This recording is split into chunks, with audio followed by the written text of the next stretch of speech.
એ કે બા સોનું પહેરીને દેખું ન કર્યા તો પણ તમારું દુઃખ મારાથી જોવાતું નહોતું.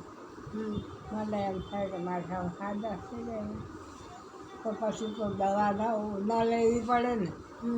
થોડું થોડું જો દવા ના લે ને એમને બિચારી માંદી માંદી રહે પછી પણ હાજી ન થાય પછી. એટલે એ કે દઈ દીધા. દીકરો કહે કે તે ક્યાંથી પૈસા કાઢ્યા? કે મારી મા તમને સોનું હતું ને કાંઈ નહીં. કે હવે ઘરમાં એટલું સોનું નથી. કે સોનું પહેરીને દાગી થામાં દાગ થવાના છે. આ ડોશી બિચારા સાજા થઈ જાય તો હરે ફરે ભગવાનના દર્શન કરવા જાય તો ને એને દુઃખે ન થાય ને તો એ કે એટલું રહેતું નહીં હોય નહીં કે પછી દીકરો કે મારી માના એ કે એટલી દવા ખાવી મારી પાસે તો પૈસો હતો નહીં. મારી માને હાજી કરી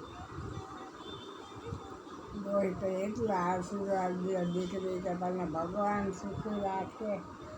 મારું દુઃખ ગયું ને હવે મને એ કે હાજર થઈ તો હાલી ચાલુ ભગવાનના દર્શન કરવા જ્યાં આપણા પૈસા તો ઘરમાં નથી. પછી દીકરો કહે છે કે તું એને કે બહારને હાથે થઈ